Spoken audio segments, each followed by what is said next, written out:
Yellowstone National Park is a place of incredible beauty and dangerous mystery. Majestic mountains, silent forests, and wildlife attract millions of tourists from all over the world. But sometimes this paradise on Earth turns out to be a dark mystery. Yellowstone is known not only for its natural wonders, but also for the unexplained phenomena that occur in its remote corners. Many of them remain unsolved, fueling conspiracy theories, rumors of paranormal phenomena, and speculation about the mystical origins of the events. In our today's installment, we tell you about mysterious disappearances in Yellowstone that defy any explanation. The stories of Austin King, Paul Lammers, and Daniel Kemp will make you wonder, what really lies behind the silence and majesty of these places?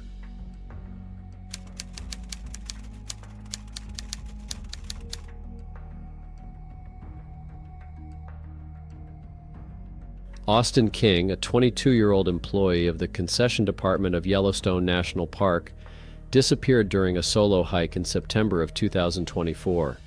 Austin was an experienced hiker and had spent the summer working in the park and familiarizing himself with its difficult terrain. On September 14th, he hiked into Yellowstone's backcountry, intending to climb Eagle Peak, the park's highest point above 11,000 feet, and planned to finish the hike at the southeast arm of Yellowstone Lake by September 20th. Throughout the hike, Austin kept in touch with friends and family. On September 17th, he reached the summit of Eagle Peak and contacted loved ones, telling them of his accomplishment and the deteriorating weather. Heavy fog, rain, wind, and even hail were looming over the area, and Austin expressed concern but stated his intention to continue the hike. On September 20th, he was supposed to be picked up by boat in the southeast arm of Yellowstone Lake, but he never arrived. Concerned family reported him missing to the Yellowstone Interagency Communications Center, prompting an active search effort. Search and rescue teams began work on September 21st. Austin's campsite was in the Upper Howell Creek area, not far from his planned route, but no trace of him was found there. His gear appeared untouched, and there were no signs of struggle or animal activity. Over the next few days, more than 90 people, helicopters, drones, and search dogs participated in the search. Teams surveyed Eagle Peak, Eagle Pass, Mountain Creek Trail, and surrounding areas of the national forest. Despite best efforts, deteriorating weather, including heavy snowfall and 6-foot drifts, hampered progress. The map released by the National Park Service shows the vast areas covered by both ground searches and aerial overflights. The scale of the terrain, with its rugged mountains and dense forests, made the search extremely difficult. One particularly disturbing clue came from the top of Eagle Peak. The searchers discovered an eerie note written by Austin. On the day of his disappearance, September 17th, Austin recorded a message for his family explaining that he felt disoriented because he had taken the wrong trail. He also complained about the bad weather at high altitude. "I can't feel my fingers and my goggles are fogged up from the relentless mountain weather. I can't actually believe I'm here. Had to endure a lot to get here. Rain, wet snow, hail, the worst wind and fog in my memory," the guy wrote in scribbles. Austin traversed too many rocks without the aid of ropes or gear before reaching the connecting summit, which turned out to be a false trail. Concluding his diary entry of that fateful day, King added, "I am 22 years old and will not forget today for the rest of my life." There were no other significant signs of his whereabouts. Experts ruled out the possibility of animal predation, and forensic analysis of his recent phone calls and messages yielded no other leads. By the 2nd of October, with no additional leads and conditions deteriorating, the National Park Service switched from a search and rescue operation to recovery efforts. This decision, while difficult for Austin's family and friends, recognized the growing possibility that he may not have survived. Austin's father, Brian King Henke, expressed gratitude to rescuers for their efforts but vowed to continue the search on his own. He plans to resume his efforts in the spring of 2025 when the snow melts and the area becomes more accessible. Austin's story garnered much public and media attention, emphasizing the dangers of backcountry hiking and the unpredictability of Yellowstone's wilderness. His family and friends have urged anyone with possible information to contact the Yellowstone Interagency Communications Center. Austin King was known for his adventurous spirit and love of the outdoors. His disappearance is a sobering reminder of the difficulties and risks associated with exploring remote areas. His family and loved ones have not given up hope that he can still be found, although the search is moving into its next phase. The case remains open, and search efforts, both official and volunteer, will likely continue in 2025 when conditions improve. For now, the mystery of Austin King's disappearance remains one of Yellowstone's unsolved mysteries.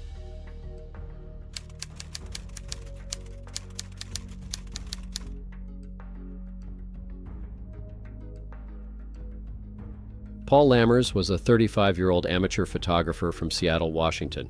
He was known among his friends for his fascination with nature and his love of traveling to wild places. Passionate about creating a unique portfolio of national park views, he decided to travel to Yellowstone National Park, where he planned to capture rare moments of sunrise and sunset reflecting in the serene water of Jenny Lake. Paul was an experienced traveler and planned his trips carefully. Before leaving, he spent weeks studying maps and routes, and even contacted local guides to learn about the difficulty of the trails around Jenny Lake. Despite this, his disappearance became one of the most mysterious Yellowstone-related cases. Paul arrived in Yellowstone on August 12, 2018, and stayed in a small hotel near the park. His friends recalled that he was unusually focused before the trip, often reviewing weather data and images from other photographers. On the eve of his disappearance, he sent a text message to his best friend, writing, "These mountains are incredible, but it's weird here. It seems beautiful, but I have a feeling I'm not alone.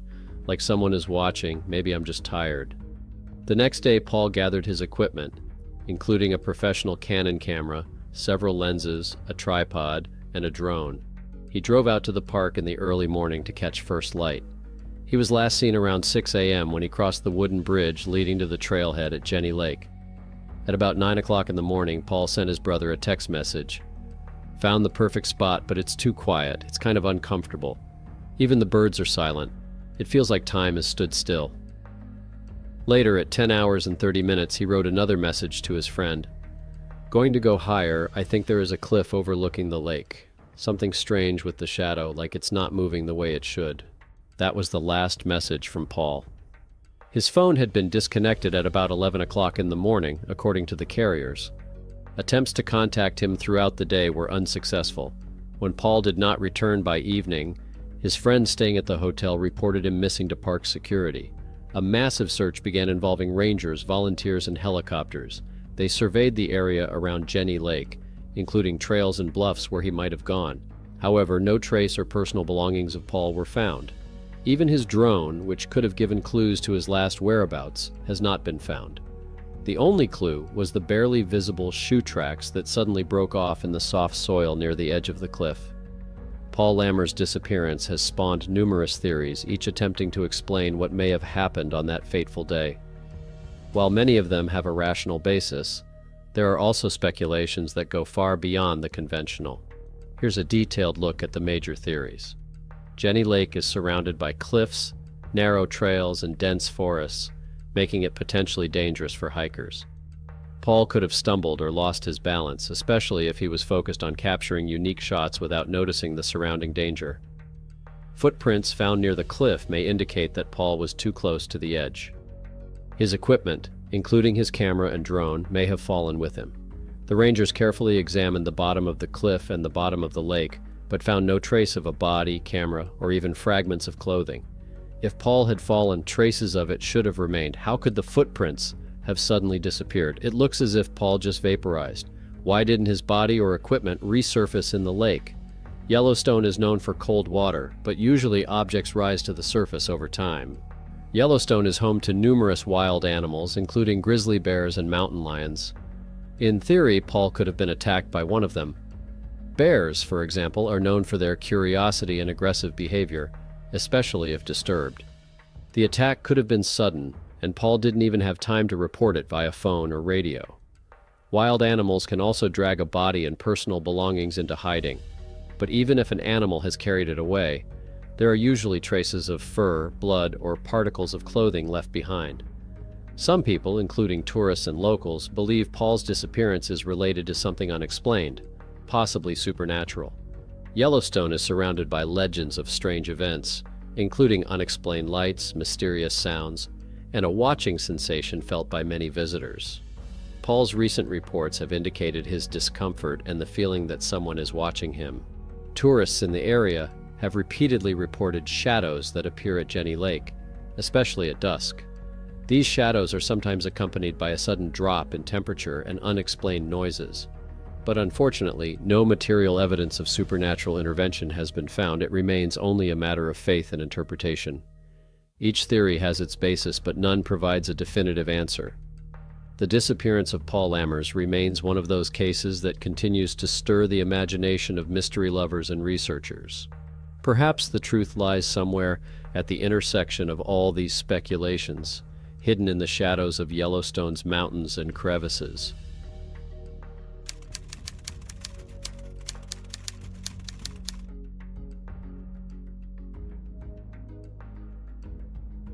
In July of 1991, Daniel Kemp, a 25-year-old outdoor enthusiast from Bozeman, Montana, embarked on a 5-day hike in Yellowstone National Park that was supposed to be relaxing and full of adventure.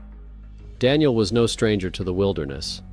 Having grown up near the Rocky Mountains, he spent countless weekends hiking, traveling, and honing his survival skills.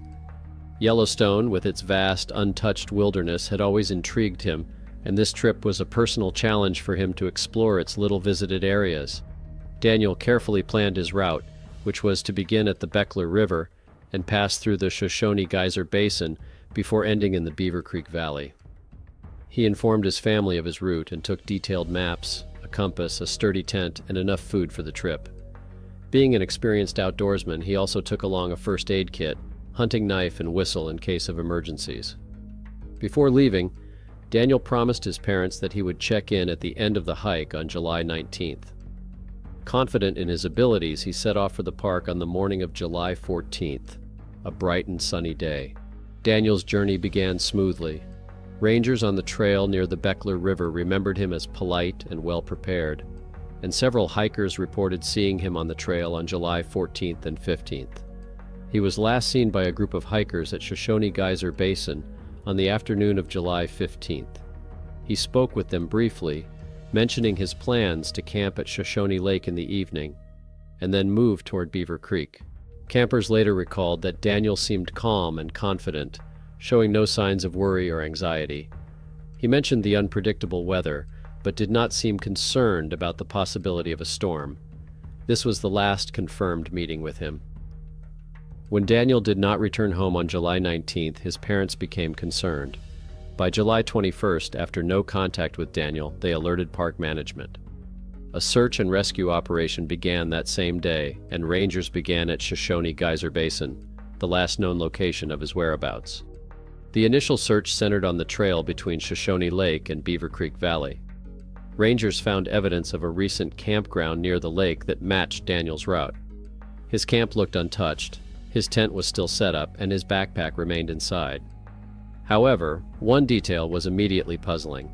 His boots were neatly placed near the tent, and slightly damp socks were found nearby. There were no signs of animal fighting or disturbance, but Daniel was nowhere to be found. The search quickly intensified, with more than 50 people, search dogs, and helicopters equipped with infrared technology. For the next week, rescuers combed the surrounding area, paying special attention to nearby trails, ravines, and hot springs. The park's thermal springs posed a significant hazard, and rescuers feared Daniel might have accidentally fallen into one of the scalding pools. The searchers faced a number of challenges: difficult terrain.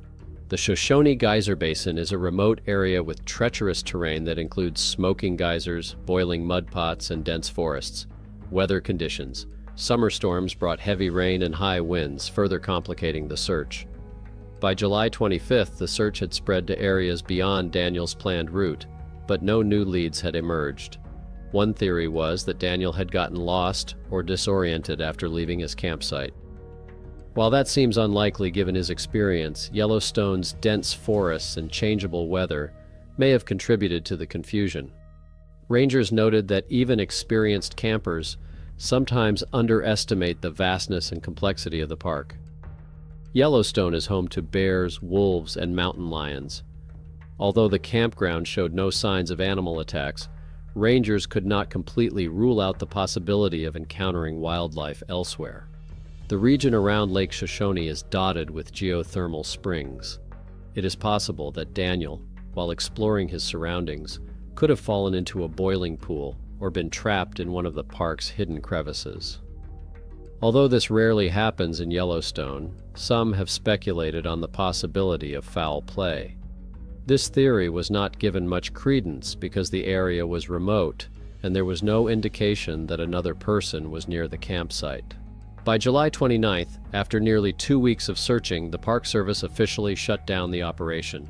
Helicopters, infrared scans, and foot searches yielded no new evidence.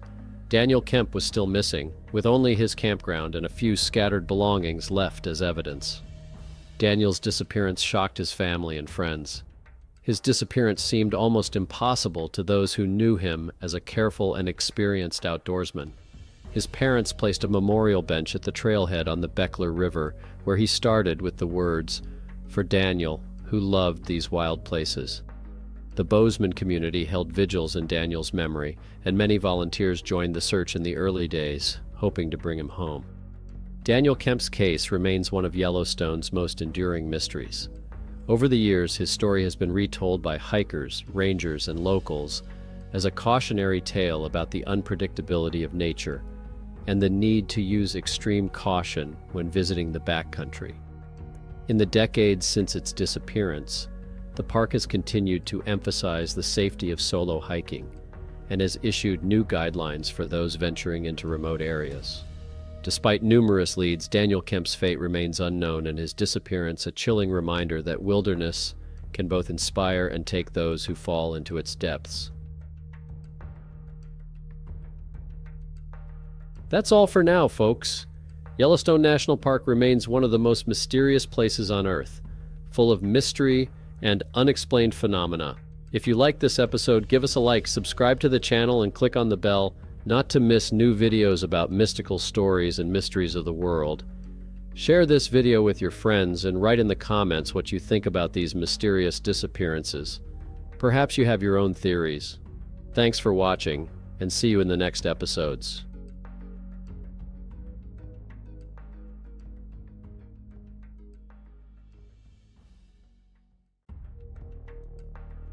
There are places in the world where people go for adventure, inspiration, or to find themselves. But sometimes these journeys end in unexplained disappearances that defy logic and common sense. Today you will learn about two such mysterious cases. One took place in the dense jungles of Southeast Asia, where conservationist Bruno Manzer, a man whose life was dedicated to fighting to preserve the rainforest, disappeared.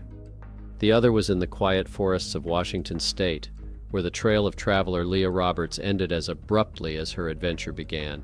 These stories are filled with strange circumstances, conflicting clues, and questions that no one has yet found answers to.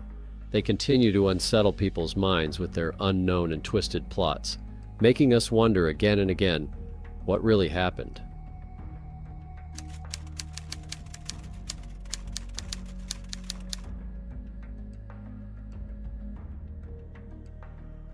Born on August 25, 1954, in the Swiss city of Basel, Bruno Manzer's childhood was one of great promise and privilege.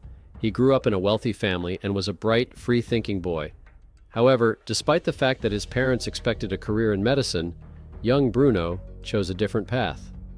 At the age of 19, Bruno was sentenced to 3 months in prison for refusing compulsory military service in Switzerland. Inspired by Mahatma Gandhi's idea of nonviolence, he relished his status as a political prisoner and upon leaving prison wished to live a simple and contented life. From 1973 to 1983, he worked as a shepherd in the Swiss Alps, practicing crafts, herbalism, and speleology. He learned to make, fire, and lay his own bricks.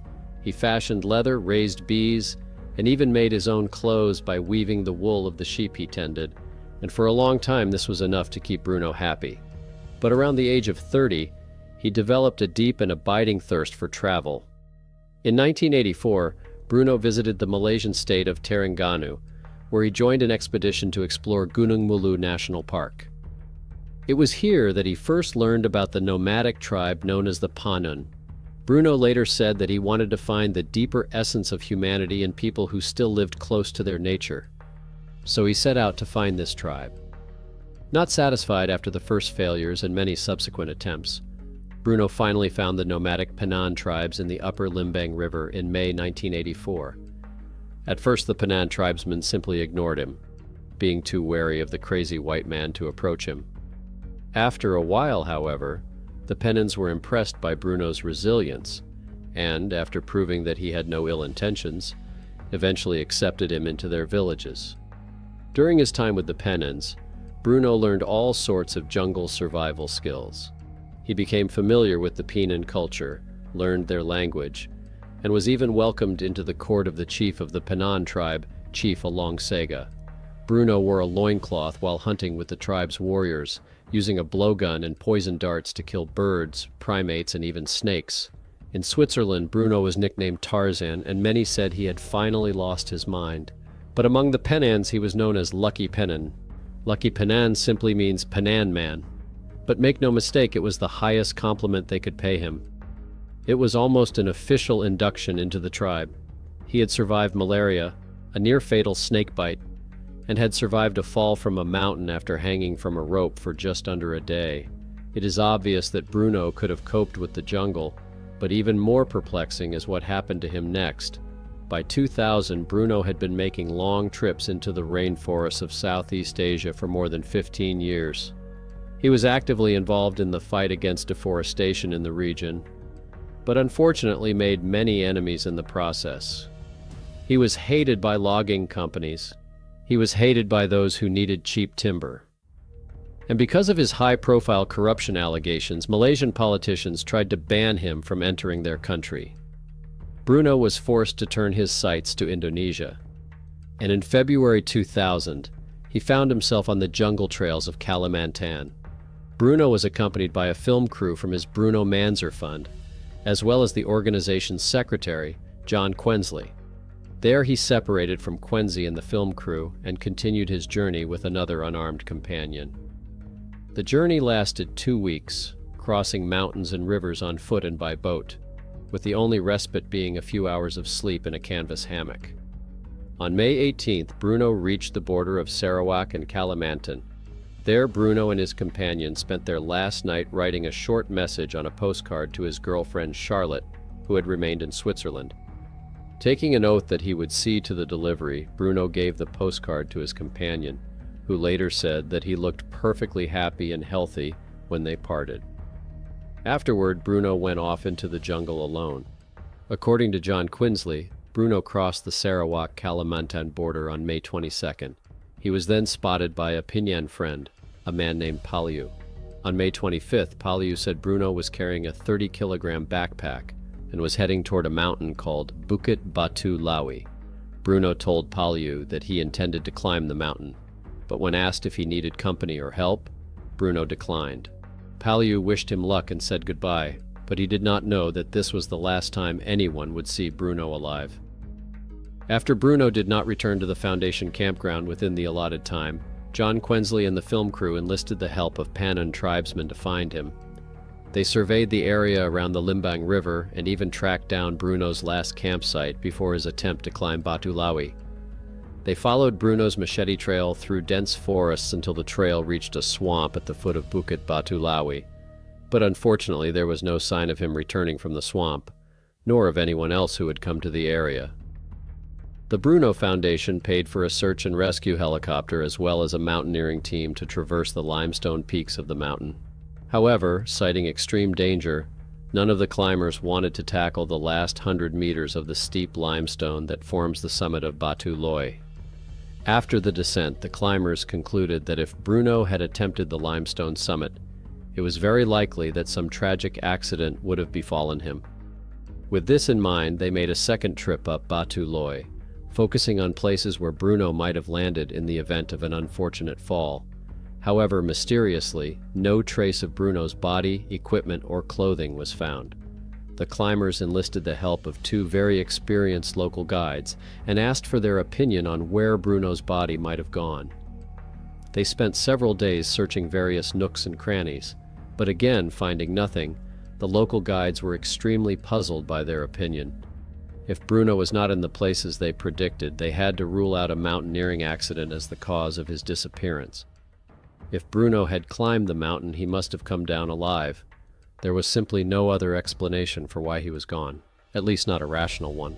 Upon learning of Bruno's disappearance, his friend Charlotte contacted the foundation to inform them of the important event. In the last postcard he had written to her before climbing the mountains, Bruno complained of diarrhea and a broken rib. He also complained of extreme fatigue, but was determined to accomplish something he had forgotten to tell her about in the postcard. It seems that Bruno was searching for something that compelled him to venture alone into the jungles of Indonesia. But what if the object of Bruno's search was the very thing that made others search for him in turn? As the search became increasingly desperate, Bruno's distraught companions enlisted the help of psychics, soothsayers, and even tribal necromancers. In some cases, their predictions diverged dramatically, but they all agreed on one thing: Bruno was alive. Encouraged by the supposedly supernatural insight of their consultant, the Bruno Foundation asked the Swiss Federal Department of Foreign Affairs to launch an official investigation into his disappearance. They agreed, and another search party set out into the jungle in hopes of bringing Bruno home. But this time, too, despite the huge amount of money and man-hours spent on the search, their efforts were fruitless, and they returned empty-handed. In November 2001, Bruno was honored with an award from the International Society for Human Rights. This award should have meant a lot to a man who had dedicated his life to defending the rights of indigenous peoples. Just a few months later, however, he was presented with an award that he may have considered even more significant. In January 2002, hundreds of Panan tribal members gathered for a funeral ceremony known as Atawai. They paid tribute to the missing Bruno Manzer, celebrating his life and courage, and then said goodbye to his eternal spirit. The tribal leaders called him Lakitawang, or the one who was lost, as saying the names of the recently deceased is a great taboo in Panasian culture. After subsequent expeditions failed to find any trace of Bruno, a civil court in Basostat declared him legally dead on March 10, 2005.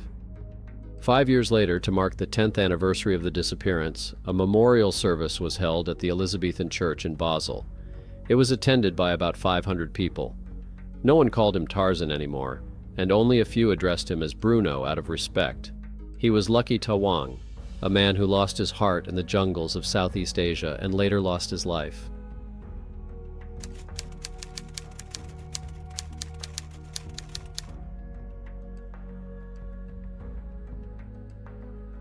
Leah Roberts was born on July 23, 1976, in Durham, North Carolina. She was described as a talkative, easygoing girl with a thick Carolina accent and a deep love of music.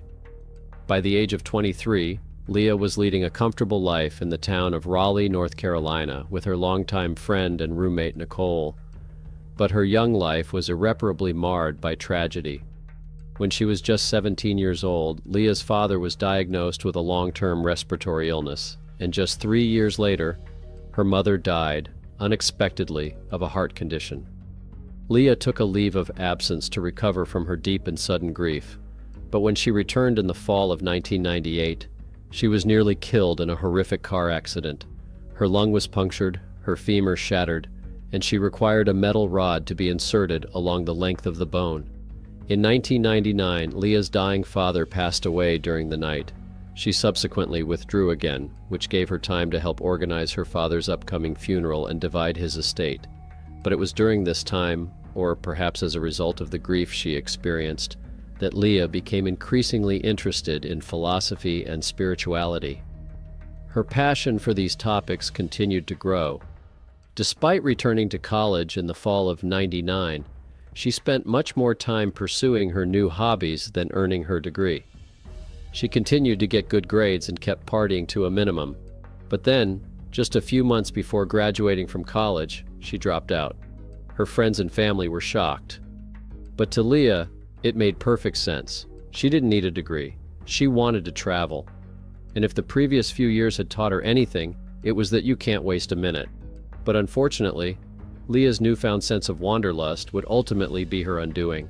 On March 9, 2000, Leah and her sister Kara had a long phone conversation. They agreed to babysit the next day and then visit the homes of mutual friends the following days. Ironically, however, Leah never followed through on these promises. That same evening, she packed her bags, took her pet cat, Bia, and set off on a 5,000-kilometer solo road trip across the United States. The next day, when Leah didn't show up for her babysitter's appointment, Kara just assumed her sister had changed her mind. Leah was still processing the loss of her father, so the change of plans didn't cause her any hard feelings. It wasn't until March 13th that Kara realized something was wrong. That's when she went to her sister's apartment to check on her. Finding the front door unlocked, Kara began searching Leah's apartment. As she entered the bedroom, she found a notebook with the words, "Read me," scrawled on the cover. Kara took it, opened it, and found a handwritten note and $3,000 in cash. The note was addressed to her roommate, and it said it was to pay the bills while I was gone. It also said, "Remember, we are all together in thoughts and prayers, and time passes quickly. Believe in me for yourself. Help Shep at Easter at Lottie's house so the kids can have fun. Give Peter my laptop. Give everyone my love. See you soon. Tell Kara not to worry, although she will, per script Leah." Underneath the main text, Leah appears to have scribbled a few more messages on April 23rd. One of them read, "On the road." A second message read, "She'll understand." A third additional message gave her friend permission to stay in her room if she ever came to her town. Leah loved to read books, and one of her favorite authors was Jack Kerouac, and she had a special love for the work of Dharma Burns. According to a close friend, she especially loved the part where Kerouac spends the summer of 1956 as a firefighter on Desolation Peak in rural Washington state. Kara, who had obtained power of attorney for Leah, used it to get her sister's bank records. They showed that Leah was traveling to Washington through the Southwest and West Coast. She was repeating Kerouac's journey. Kara soon discovered that Leah had spent the night of March 10th in Lebanon, Tennessee, and had reached Brooks, Oregon by March 13th. 9 days later, two joggers jogging on a trail in Washington's Whatcom County made a strange discovery while advancing along the trail. While jogging, they noticed an item of clothing hanging from a tree. Further searching led to the discovery of a second article of clothing, after which their attention was drawn to a white vehicle that was parked at the foot of a roadside embankment with heavy damage. The vehicle was a 1993 Jeep Cherokee that was parked on the left side of Canyon Creek Road, just over 30 miles east of Bellingham. The exterior of the vehicle was heavily damaged, with windows shattered and the front of the Jeep crumpled, indicating a severe frontal collision. The ground around the Jeep was strewn with clothing and scattered personal items, including a guitar, passport, driver's license, checkbook, and several CDs. Several blankets had been thrown over the car's broken windows, suggesting someone had used it as a shelter from the elements. But when two concerned joggers shouted to the driver, they were met with only silence. The investigator who arrived on the scene estimated that the Jeep must have been traveling at about 100 kilometers per hour for it to have sustained such external damage. It also rolled over several times before coming to a stop in a thicket of fallen trees arranged vertically and parallel to the road. The investigator stated that anyone in the car at the time of such a crash would have been seriously injured, if not killed. However, detectives were unable to find any evidence that anyone was in the car at the time of the accident. No traces of hair or blood were found. The seatbelt had not been pulled, and there was no damage consistent with the head hitting the steering wheel or windshield. The driver seemed to have simply vanished behind the wheel of his vehicle. It soon became clear that the owner of the Jeep, reported missing a few days earlier, was none other than Leah Roberts. Surveillance footage from a Brooks gas station showed her looking out the window while the clerk paid her bill, as if concerned that she was being watched. But the veracity of that version was never established. In the days following the discovery of the Jeep, two search and rescue teams combed the area around it with dogs and a helicopter. But unfortunately, they found no trace of Leah or her missing pet cat. Search and rescue experts strongly doubted that Leah got lost and died in the woods because she could have been moderately to severely injured after the accident.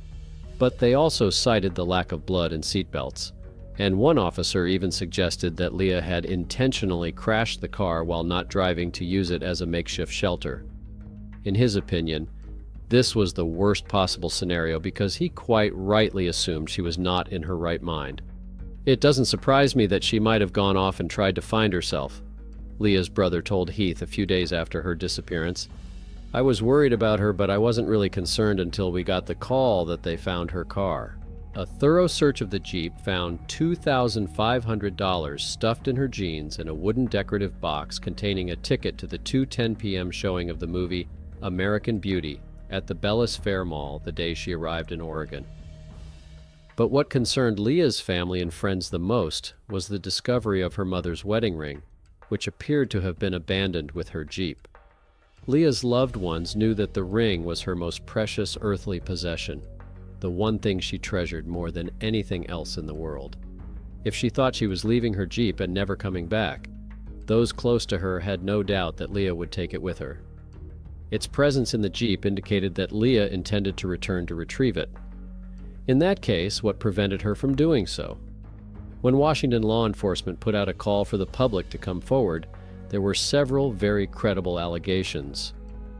An unidentified man told detectives that he and his wife had met a young woman matching Leah's description at a gas station in Everett, about 100 kilometers south of Bellingham. The man further reported that the woman seemed severely disoriented and made the rather disturbing statement that she didn't know who she was or where she lived.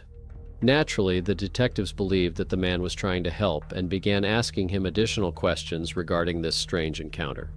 However, after demonstrating an inability to answer the questions, the man hung up and the detectives were unable to re-establish contact due to the nature of the anonymous line. This is perhaps the most frustrating aspect of Leah's missing persons case. The detectives may well have been speaking to a man who was well aware of her whereabouts, but may have been deliberately trying to deceive them. On March 21, 2000, Leah's two siblings traveled to Washington State to help search for her. Their first destination was the Bellis Fair Mall, where Leah had gone to a screening of the movie American Beauty in the hope that someone in the audience would recognize her. None of the movie theater employees remembered her face, but at the Elephant and Castle restaurant, employees said they spotted Leah at the bar on March 13th, chatting cheerfully with other customers. The day after the brothers returned to North Carolina, one of the men who had been socializing with Leah at the restaurant heard news of her disappearance and contacted detectives. The man, whose name has not been released, described her as very friendly and talkative, but he eventually saw her leave the restaurant alone. Detectives later tracked down another customer at the bar who also described Leah as warm and friendly. He also recalled talking to her about Jack Kerouac and how he was connected to her reasons for visiting Washington State. However, contrary to what the first witness said, a second visitor claimed that Leah left the restaurant with a man she identified as Barry. This man gave such a detailed description of Barry that authorities arranged for him to meet with an artist who created a composite drawing of the main figure in the case. However, detectives were never able to verify whether Barry even existed, and found it highly suspicious that the second bar patron's account directly contradicted that of the first. When pressed to identify inconsistencies between the two stories, the second customer's behavior became so bizarre that investigators began to question whether Barry was simply a fabrication designed to mislead them. After searching Leah's car, detectives asked Kara what she wanted them to do with the vehicle, and she told them to leave it behind, hoping that future technological advances would yield more clues. In 2006, her decision paid off. When detectives Jamie Collins and Alan Smith reviewed the case file, they realized that the Jeep had not been searched as thoroughly as they had previously thought. Although the interior had been processed for blood, hair, and fibers, it had not occurred to anyone to examine the hood of the vehicle for evidence. When they opened the hood, they found that a wire had been removed from the starter relay. This meant that someone could have turned on the ignition and then manually pressed the starter relay, which would have allowed the Jeep to drive itself down the embankment without the driver in the car. In addition, fingerprints of an unknown person were found under the hood of the vehicle. It appears that the Jeep had been broken into, and it would have taken someone with mechanical knowledge to manipulate the vehicle in this manner, Detective Smith said, knowing full well that his conclusion was opening up new and horrifying facets to the case. There was one person who was interested in such an experience, a man who said he saw Leah leaving with Barry. This man, who had moved to Canada by the time of the investigation, had previously served in the military and had extensive experience as an auto mechanic. It took 2 years to get fingerprints from Canadian authorities, but when they finally got them, they were disappointed to learn there was no match. Then, in the spring of 2010, authorities obtained a DNA sample from an undisclosed item in Leah's car. In 2011, they were going to compare that DNA to that of a person of interest, but the results of that test are still unknown. As of today, there is no update on the case. Leah's missing person posters, which were once plastered all over Washington state, are now weathered and frayed. That's it for now, folks. These mysterious disappearances leave more questions than answers, and remind us how unpredictable and mysterious our world is. If you were interested, give us a like, subscribe to the channel, and share your thoughts in the comments. See you in the next episodes.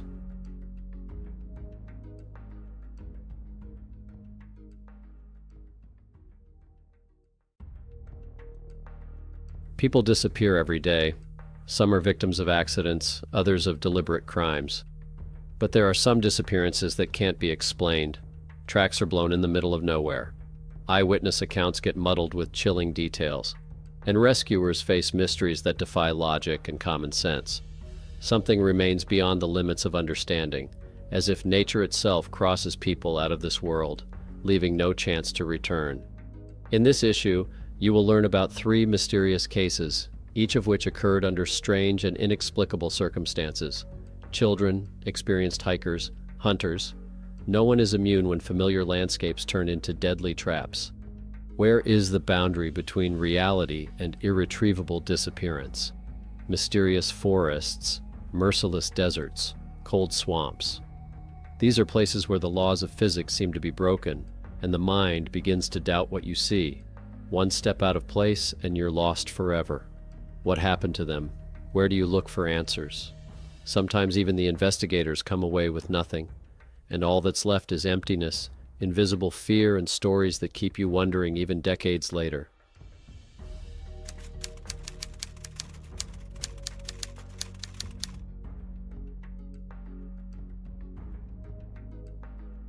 On the morning of June 25, 1983, the Marshall family woke up early and headed toward the Elkhorn Mountains in Montana. Kim Marshall, a member of the Capital City Radio Club, had been invited to attend a radio operator's picnic in the Helena National Forest, which covers about 1 million acres in west central Montana. It was a beautiful Saturday morning with a clear blue summer sky, and Kim was accompanied that day by his 4-year-old stepdaughter, Naylin Marshall. Even though she was a child of divorce, Naylin was a happy and well-behaved preschooler. Only Kim and Naylin were going to attend the radio operator's picnic that morning. But when they arrived, Naylin noticed several other children playing in the shallow waters of Maupin Creek. Naylin told her stepfather that she wanted to play with the other children, but not wanting to let her go unsupervised, Kim refused. Moments later, a 13-year-old girl approached the hesitant Kim and offered to watch Naylin while he greeted his radio friends. The teenager revealed that they had been catching frogs and offered to teach Naylin how to do the same. Kim thanked the girl, told Naylin to go with her, and then headed off to meet his friends. It seemed to him that the teenage girl would be vigilant in keeping an eye on his young stepdaughter, but he was mistaken. Upon returning to Maupin Creek, Kim found that the 13-year-old girl who was supposed to be watching over Naylin had reported her missing. The girl told Naylin to stay by the creek and focus on catching frogs and tadpoles, but the girl didn't seem to be paying attention. What started out as normal anxiety soon turned into an eerie panic. As Kim began shouting out her stepdaughter's name, more and more picnic attendees joined the search for 4-year-old Naylin. Kim Marshall was horrified by the sudden disappearance of his stepdaughter, but that horror only intensified as he familiarized himself with the surrounding area. Maupin Creek was surrounded on all sides by dense forests, steep, rocky cliffs, and deep, dark mines miles underground. Deadly danger lurked on all sides, and so the intensity of the search increased dramatically. But when Kim asked a group of girls if they had seen little Naylin, the answer they gave was enough to send Kim into a panic attack. According to the girls, little Naylin was seen talking to an unfamiliar man wearing a purple tracksuit. One of them later told police that the man suggested they play a so-called shadow game, in which the children had to follow his shadow wherever he went. The older children, who had been thoroughly indoctrinated that strangers were dangerous, refused the stranger's request. Little Naylin, however, was not so cynical. After a missing persons report was filed, Montana search and rescue teams launched a massive search that covered nearly 1,000 square miles. At the height of operations, in addition to dozens of paid professionals, nearly 3,000 civilian volunteers were involved in the search for 4-year-old Naylin. Helicopter search teams surveyed the area from the air using thermal imaging cameras in hopes of pinpointing Naylin's exact location. Special K-9 teams were called in, combing mines, ravines, and waterways, including Maupin Creek, where Naylin used to play before her sudden disappearance. The report said that one of the dogs, who had been tracing the banks of the creek after detecting Naylin's scent, stopped abruptly. For many, this was cause to ponder something deeply chilling. Little Naylin had been suddenly and violently snatched from the land and then carried off into the woods. Fearing foul play, search and rescue teams stepped up their efforts, scouring the surrounding hills and forests for any trace of the missing girl. However, after just 5 days, the weather in the region took a sharp turn for the worse, and authorities suspended the search until safer conditions prevailed. In the absence of professionals, many civilian volunteers continued the search despite the harsh weather and danger, hoping to bring Naylin home. Unfortunately, on the 10th day of the search, the highest-ranking official announced that the operation had been called off. The decision sparked outrage among volunteers who couldn't believe that search and rescue personnel were simply packing up and leaving. "I have children of my own," said one of the civilian volunteers, who had tears in his eyes as he spoke to reporters. "I sympathize with the mother. What happened here is horrible, just horrible." In the months that followed, Naylin's face began to appear everywhere. On billboards, milk cartons, paper bags, and supermarkets. All the ads listed the number of an anonymous phone line that would receive calls with any information about the girl's whereabouts. The messages came from all over the world, but unfortunately none of them provided concrete leads. Most of the calls were false, and some were so inconclusive that they could not be verified. However, just over 2 years after Naylin's disappearance, an event occurred that shocked law enforcement. On November 27, 1985, the National Center for Missing and Exploited Children received an anonymous call. The person on the other end of the line claimed that he had kidnapped Naylin and knew where she was. The call caused quite a stir. The voice sounded confident, and the details he provided indicated an intimate knowledge of the case. At first, the police had their doubts. Could it have been a cruel prank? But 2 months later, Child Find of America, an organization that also searches for missing children, received a typewritten letter from an unidentified man. In the letter, the author repeated his claims, calling the girl Kay, and asserting that he had kidnapped her in order to raise her as his own daughter. Police and investigators treated the letter with special scrutiny, especially after noticing one frightening paragraph containing details that had never been released to the press. "He was aware of facts that only investigators knew," said Detective Kevin Hughes. "We could not ignore that letter and began to consider his statements authentic." In his letter, John Doe claimed to have a steady income from investments, allowing him to live an isolated lifestyle and devote himself to his favorite passion, child abduction. He described how he travels with Naylin across the US, Canada, and even the UK using fake documents. Excerpts from the letters were particularly gruesome. "I picked up Kay by the roadside. She was crying and shivering, and I decided to take her with me. She is mine now. She smiles and laughs and trusts me. I love her and I can't let her go."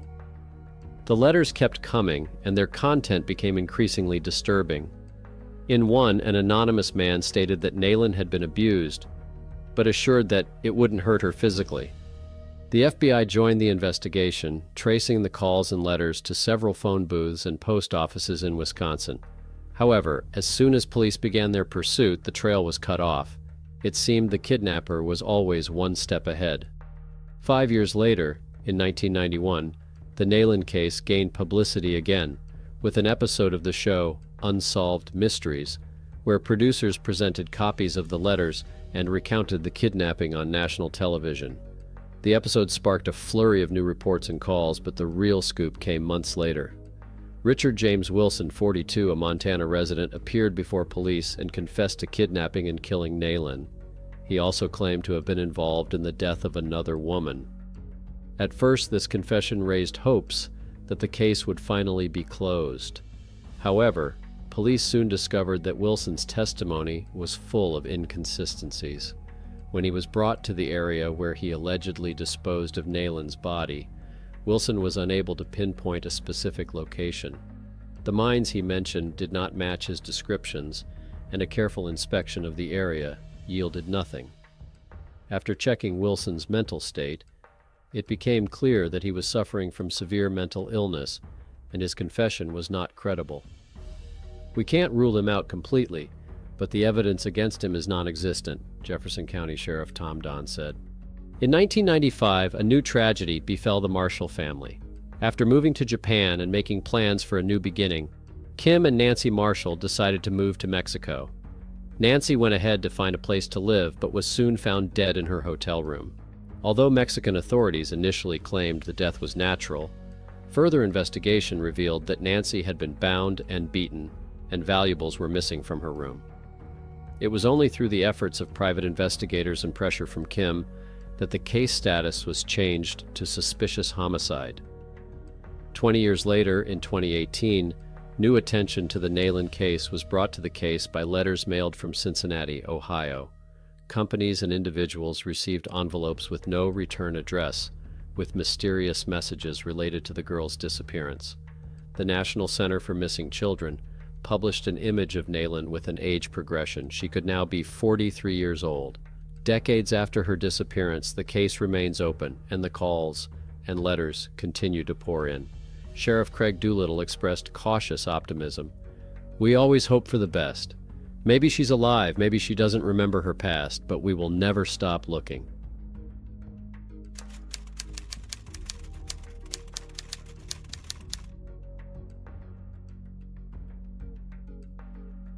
On July 20th, 2006, the Randolph family embarked on a journey across the southwestern United States.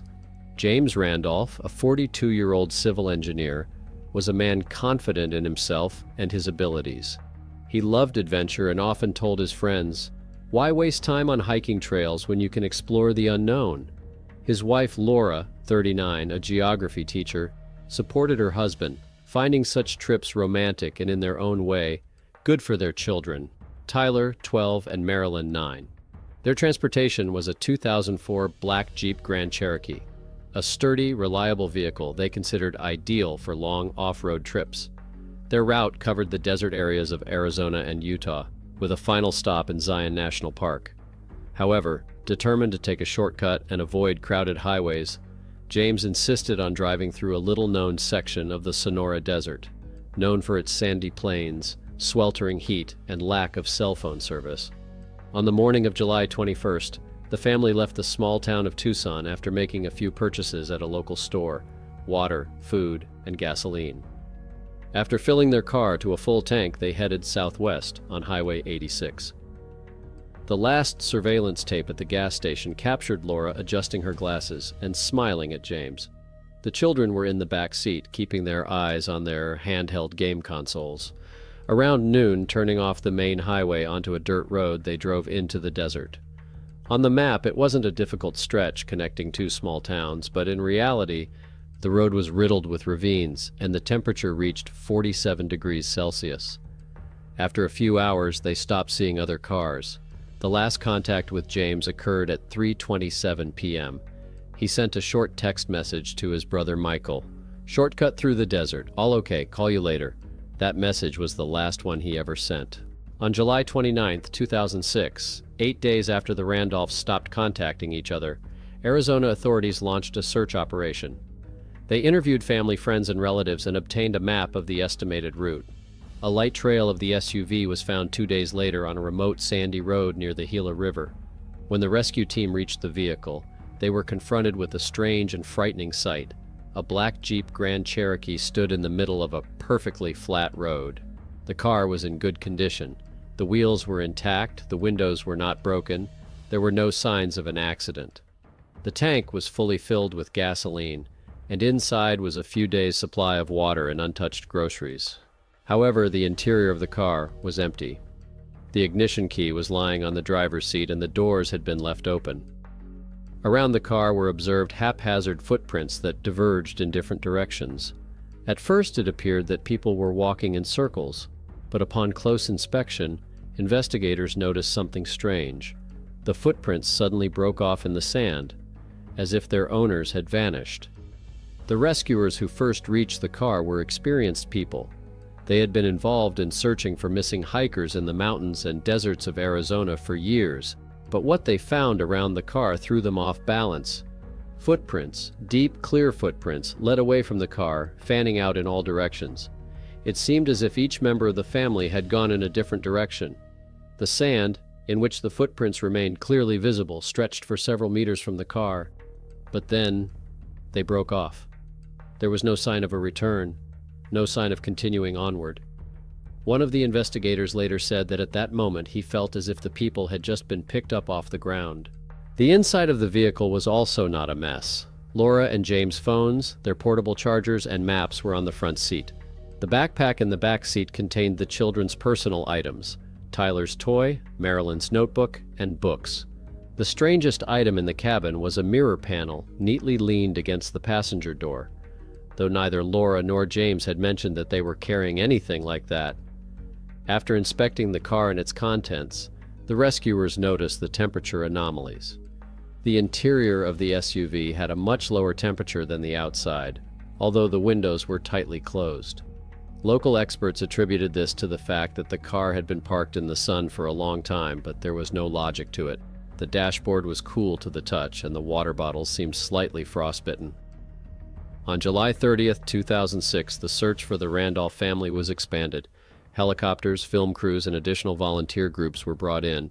However, the area where the car was found was notorious for its dangers. Dense thickets of chaparral and cacti alternated with sand dunes, and in the heat of over 50 degrees, neither people nor dogs could work for long. Several finds were made during the search. About 200 meters from the vehicle, the team found evidence of a strange hole in the sand. It was deep, with smooth walls, as if someone had dug it out on purpose but then filled it back in. Footprints were also visible around the hole, but they belonged to one person, not four. Another group came across a child's hairband worn by Marilyn snagged on a thorn bush. The bandage was clean, not frayed, as if someone had carefully placed it there hours ago. Meanwhile, desert anomaly experts began to consider alternative hypotheses. The Sonora region is known for a phenomenon locals call dead silence.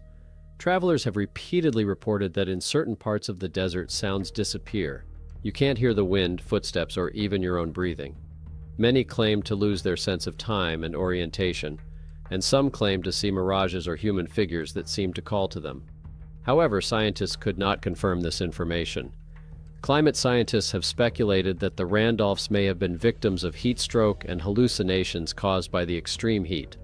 But no one could explain why the family left the car with a full tank of fuel and water and footprints skirting the void. On August 1st, 2006, 10 days after the disappearance, investigators decided to resort to aerial photography. Helicopters scoured the area, taking pictures of the terrain. One of the images captured something strange: a barely distinguishable figure standing in the middle of a sandy plain, about 3 kilometers from where the car was found. However, when the rescue team went there, all they found was flat sand and deep silence. There were no human or animal tracks in the area. On the 3rd day of the search, rescuers and volunteers began to delve further into the Sonora Desert, following the suspected footprints of the Randolph family. But the pattern remained disturbing and haphazard. with footprints around the SUV diverging in several directions, as if the people were trying to return, but had lost their way. No signs of a struggle or the presence of other people were found. Experts speculated that the high temperature and lack of shade could have caused disorientation, especially if a family member had heat stroke or hallucinations due to dehydration.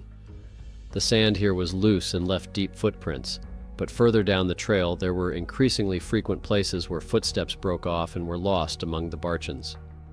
Rescuers divided the area into quadrants, combing the area with helicopters and ground teams.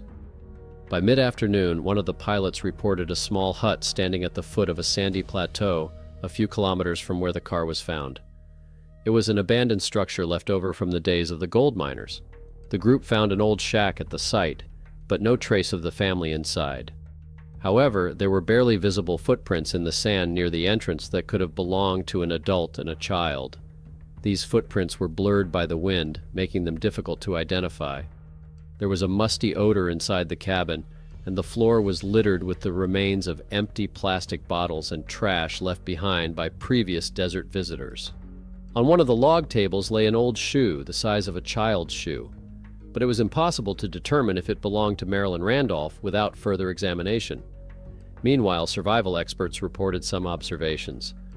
Sandy areas of the Sonora Desert, especially during the summer months, create what is known as a deceptive horizon that distorts the perception of distances. People often think that the nearest landmark is within walking distance, when in fact they are walking in a circle, unknowingly losing direction.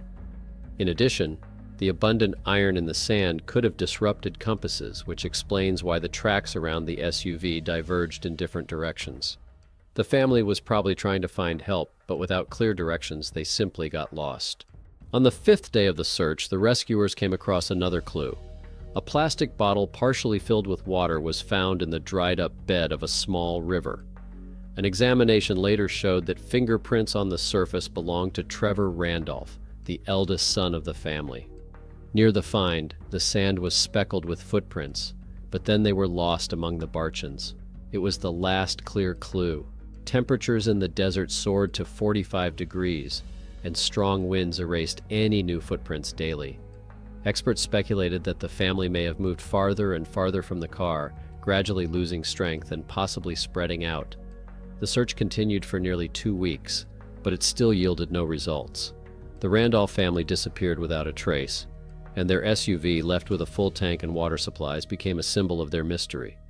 The case caused numerous disputes among experts. Someone spoke of banal disorientation and heat stroke. Others referred to the abnormal climatic conditions of the region.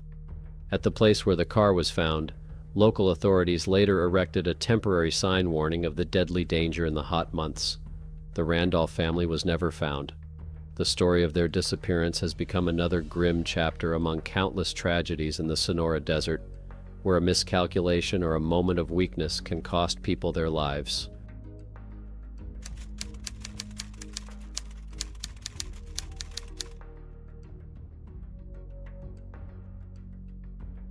On October 17, 1998, 2 hunters, Jack Taylor and Harry Willis, went hunting in northern Michigan, in the Luce County swamp area of the Hiawatha National Forest wilderness. The area was known for its wilderness, marshy soils, and a sinister reputation among locals who told tales of ancient disappearances and wandering lights. The places here were uninviting, but the hunting beckoned to thrill seekers. Jack Taylor was an experienced hunter, accustomed to the impenetrable woods. His companion, Harry Willis, had an army background, and it seemed that no natural difficulties could shake his equanimity. On this day, the men were armed, equipped, and confident in their abilities. They parked the old Ford Bronco at an abandoned parking lot, slung their backpacks and hunting gear over their shoulders, and then drove deeper into the woods. After only a couple hours on the road, they noticed the first oddities. The compasses the men had checked before they left began to malfunction. The arrow was spinning randomly, losing north. Harry tried to check the map, but the landscape didn't match any of the markings. The fog was beginning to thicken between the trees, and the sounds of the forest were gradually fading. The birds seemed to have disappeared, and the branches did not creak even in gusts of wind. The hunters moved on, but their footsteps did not make the usual crunching sound. The swamp seemed to absorb all sounds, turning the space into an endless, deafening vacuum. By noon, the men realized they were lost. The swamp was becoming more and more viscous, and the rare landmarks were disappearing in the whitish haze. They decided to split up for a short time. Jack was to check the way to the south, while Harry stayed where he was, keeping in touch by whistles. 15 minutes later, however, Jack had not returned. As Harry searched for him, he came across something that left him puzzled. Jack's broken hunting rifle lay at the edge of the marshy trail. The barrel was bent, as if it had been subjected to tremendous pressure, and there were footprints stretching out toward the marshy mud. Harry noticed that the tracks suddenly broke off, as if the man had disappeared into thin air. The grass around them was minty, the soil mixed with black silt, but there was no sign of struggle or blood. The fear Harry felt at that moment was primal. He could not explain what he saw. Leaving his rifle where it was, he began to run in the direction where he thought the parking lot was. The forest, however, seemed to mock him. The trails closed into a ring, the trees looked the same, and the compass had finally lost all use. He walked until his strength left him and the fog completely obscured the swamp. On October 18, 1998, the next day, forest rangers found Harry on the side of an old forest road. His clothes were stained with black swamp silt and his shoes were missing on one foot. Harry was in a state of full conscious stupor. His eyes were blank and his words incoherent. He was taken to the local hospital, where after several hours of observation he regained consciousness, but could not remember anything about the events of the last 24 hours. Medical examinations showed strange results. Harry's skin showed signs of light burns, as if from prolonged exposure to heat or chemical fumes. His backpack was empty and the compass inside was broken. His clothes were soaked with silt, the origin of which puzzled the experts. Such a soil composition is not characteristic of Michigan swamps. All the information seemed sketchy and illogical. The search for Jack continued for another 3 weeks. Rescue teams traveled up and down the marshes.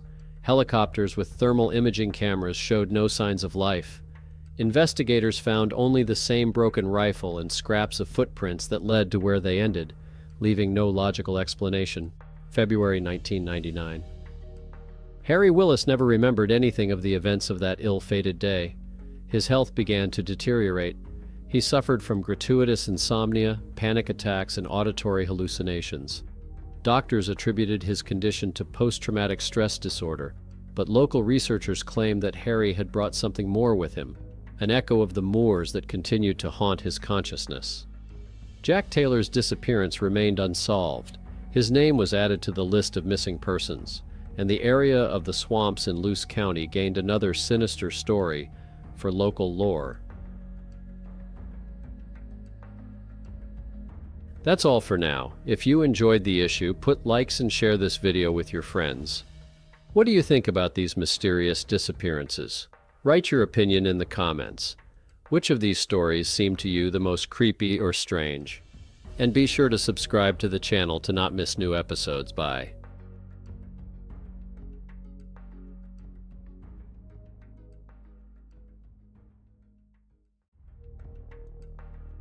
When people take a trip into the wilderness, they rarely consider how easy it is to disappear among majestic landscapes, dense forests, or endless snowfields.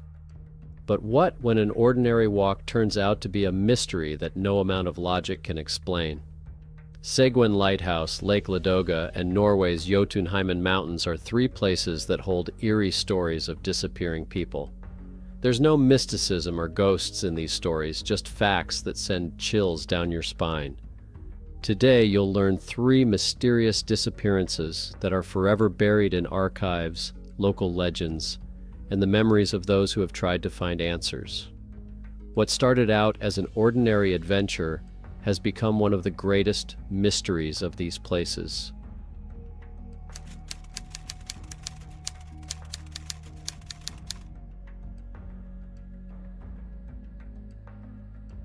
Seguin Lighthouse, located on Maine's rocky coast, has always been a place the locals tried to avoid. Old fishermen told stories of ghostly lights appearing in the night and voices that echoed through the fog when boats came too close. The lighthouse was officially abandoned back in the 1950s when automation drove out the last keeper.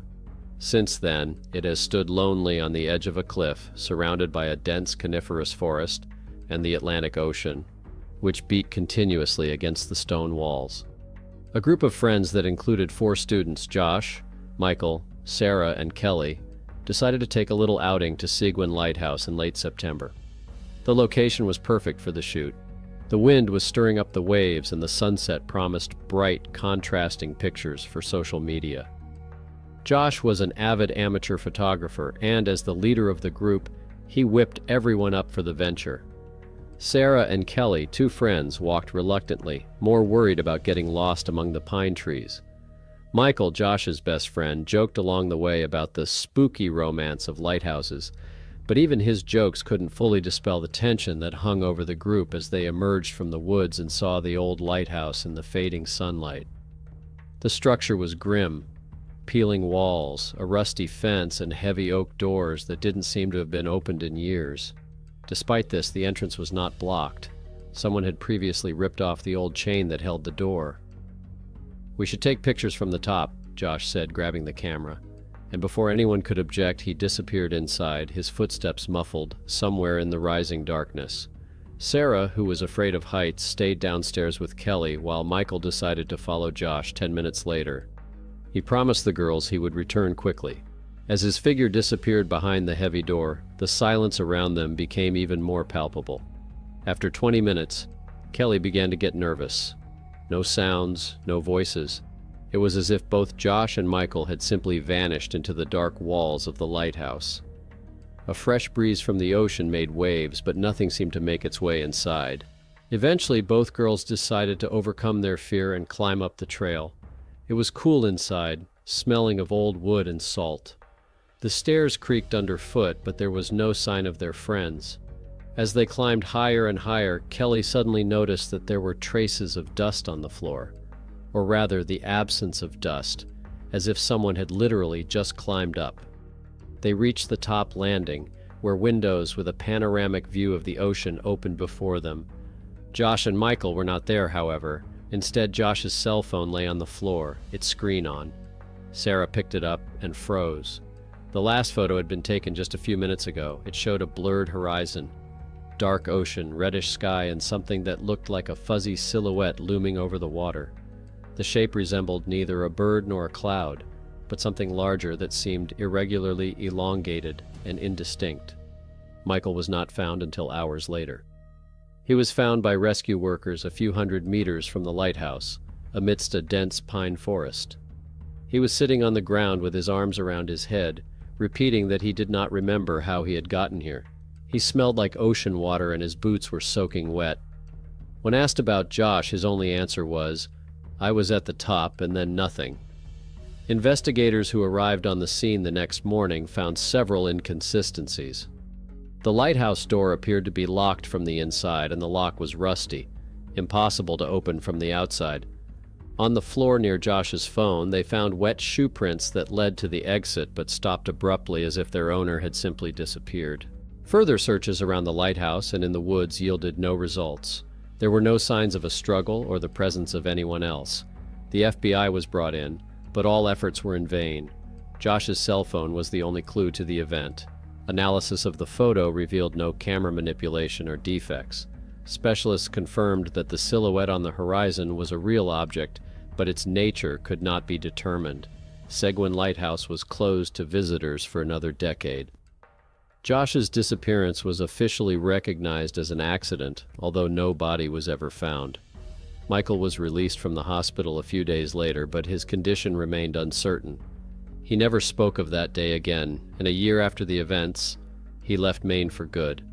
The phone with the photo is still in the police archives, and locals have begun to avoid the lighthouse again, repeating old legends that the lights on the horizon are more than just ships in the fog.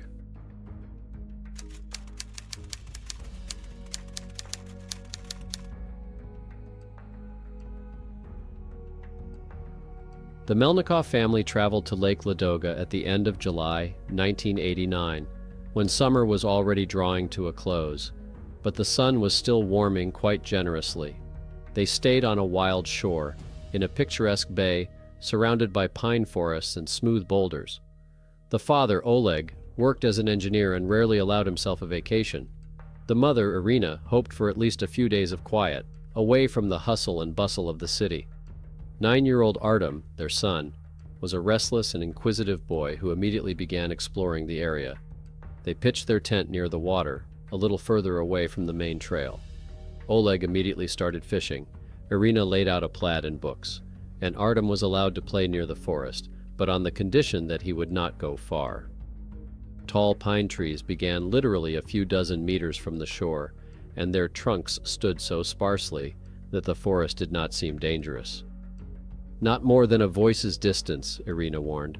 Artem nodded and, grabbing a stick, ran towards the trees, pretending to be a knight or an explorer.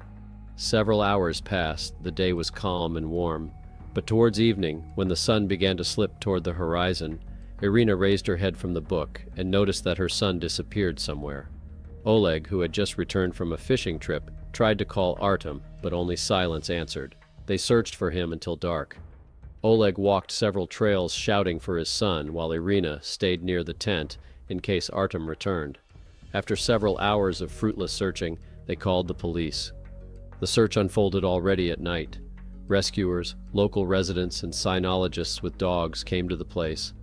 The forest around the cove was calm, but a sense of tension hung in the air.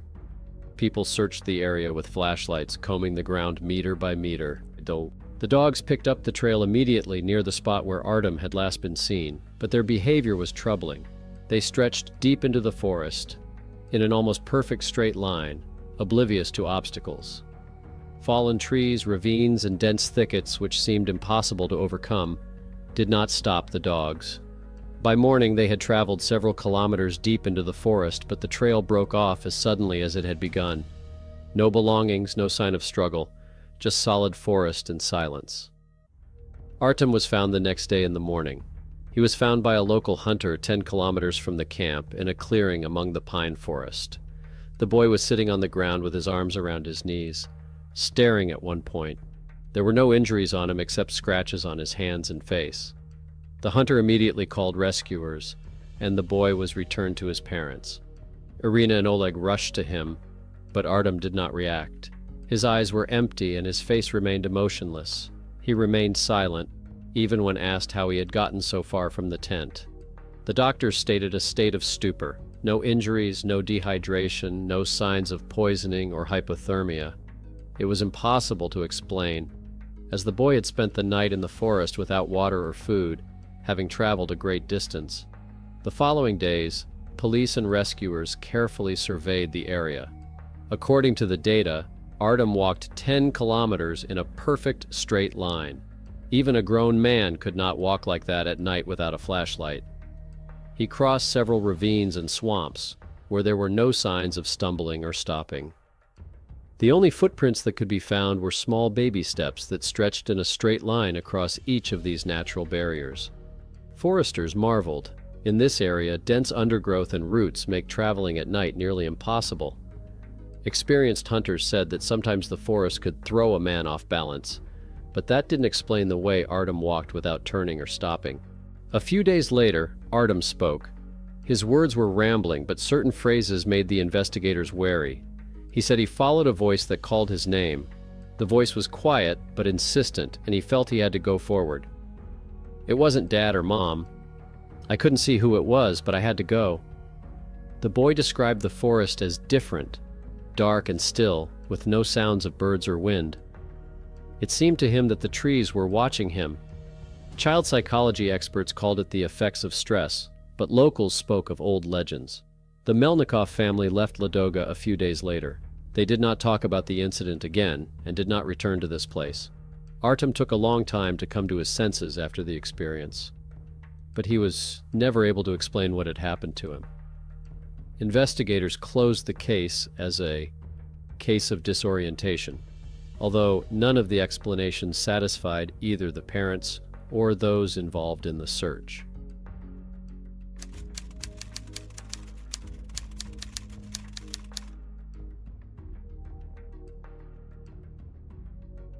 Jotunheimen is a land where the giants of Norse legends seem frozen in stone. Here, among the glaciers and ridges, there is always silence, which is only occasionally broken by gusts of wind or the echo of stones rolling down the slope. The mountains are mesmerizing and frightening at the same time. Every tourist who comes here knows that nature does not forgive mistakes. Thomas and Anita arrived in Jotunheimen in the spring. The season was still unstable. Some of the snow had already melted, but the higher parts of the trails were covered with ice. This was their first visit to Norway, and they had carefully planned the hike in advance. The route through narrow gorges to the snowfields below the Stuggebreen Glacier was considered medium difficulty, but in such places even medium could become dangerous due to unpredictable weather. Thomas was an experienced hiker and had a good sense of the terrain. His gear, from thermal underwear to navigation equipment, had been picked out to the last detail. Anita took her camera and a small backpack with snacks and water. She didn't like extreme sports, but the scenery they saw on the first day fascinated her. Blinding white snow against a blue sky, jagged teeth of peaks and dark silhouettes of rock walls that rose to the clouds. They followed a winding path that looped between the rocks, gradually gaining altitude. As the sun began to sink into the horizon, they reached a gorge that led to a wide snow glade, the final point of the route before the glacier ascent. "I'll go ahead and check the trail," Thomas said, leaving Anita near a large boulder where she sat down to rest. He turned and disappeared between the huge rocks, his footsteps quickly disappearing into the silence. Anita took out her camera and began to take pictures of the surrounding scenery. The sun reflected off the snow, creating the illusion that the entire space around her was enveloped in a soft, almost ethereal light. 15 minutes passed. Thomas had not returned. At first, Anita was not worried. She knew that her fiancé was sometimes fond of exploring the area. But time passed, and Thomas did not return. Feeling anxious, Anita followed his footprints in the snow.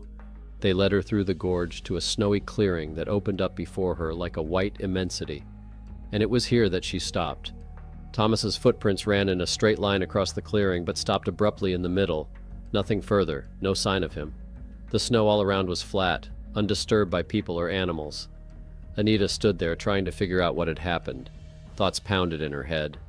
Perhaps he had gone back the other way or had fallen through the snow. But there was no sign of failure here. She shouted his name, but silence swallowed the sounds. The mountains seemed to absorb any noise, leaving only emptiness. Anita hurried back to the village, where she reported Thomas's disappearance. The rescuers showed up quickly. The locals knew well that in such places every hour of delay decreases the chances of rescue. The next morning, a team with sniffer dogs went to the clearing. They found Thomas's tracks, but just as Anita had said, they ended in the middle of a snowy expanse. The dogs circled around the spot, whining, but they couldn't pick up the trail any further. Experts examined the disappearance site for snow traps or hidden holes, but the surface was tight and undisturbed. No avalanches or snow gullies. The helicopter circled the area, checking nearby slopes and gorges. There was no sign of Thomas. "It's like he just disappeared into thin air," one of the rescuers said, looking around. After a week, the search was called off. Thomas was still missing. The locals couldn't explain Thomas's disappearance, but they all agreed that Jotunheimen was a special place. Legends had been told about these mountains since ancient times. Anita returned to her hometown, but her life stopped in that snowy field. She kept searching for answers. 5 years later, Jotunheimen remained a popular destination for seasoned hikers, but Thomas's name still lived on in the minds of local guides and rescuers. His mysterious disappearance became one of many stories about the mysteries of this rugged region, but no one expected the story to take a new twist. In the summer of 2021, two hikers, a married couple from Germany, were hiking the same route where Thomas once disappeared. It was a sunny day, and the snow in the open meadow had almost melted, exposing the rocky ground. As they walked along the trail, they came across something strange in the middle of the clearing. It was Thomas's stuff. A thermal jacket, gloves, and hiking pants. They looked practically new. No signs of decay, dirt, or damage that should have appeared after 5 years of lying in the wilderness. They seemed to have been dropped off only recently. The couple immediately notified the local rescue service, and the news quickly traveled around Jotunheimen. The rescue team, joined by experienced guides, set out to search again. The area around the clearing was combed to the smallest detail. Dogs, drones, and even GPR were used to detect possible anomalies underground. However, this time too, the search yielded nothing. The dogs again circled around the place where the clothes had been found, without taking the trail any further. Nowhere within a radius of several kilometers was there any sign of human presence. The feeling that Thomas had simply vanished into thin air remained unchanged. The discovery of the clothes sparked new discussions. Some experts speculated that the clothes might have come from animals, but the fact that they showed no signs of wear or damage disproved that theory. For Anita, it was a return to the nightmare she had been trying to put behind her. She traveled to Jotunheimen again, but Thomas's clothes gave her no answers, only new questions. Thomas had never been found. Despite repeated searches, no new trace of him had been found. Clothes found in a clearing 5 years after his disappearance only added to the mystery. Investigators came up with several theories, one of which suggested a possible kidnapping of Thomas. They speculated that he might have been taken the day his footprints broke off in the snowy clearing, and years later, for unknown reasons, planted his clothes back. But this theory had more questions than answers. Why did the clothes look like they had just been put down? Who did it and why? Other experts leaned towards the version of natural anomalies, which are sometimes observed in the Jotunheimen Mountains. The absence of traces around the clothes and the inability of dogs to pick up the trail only increased speculation about phenomena that could not be explained. Thomas's family never received definitive answers, and his disappearance remained one of many unsolved cases that turned this part of the mountains into a place for legends and eerie lore. Now, the snow glade is rarely visited by anyone who stays long. Travelers pass the area quickly, each trying not to look at the vast white plain where once the footprints of man broke off forever. All of these stories have something in common: the silence that comes after the disappearances and the footprints that break off into nothing. The mind refuses to accept such events, but the facts remain.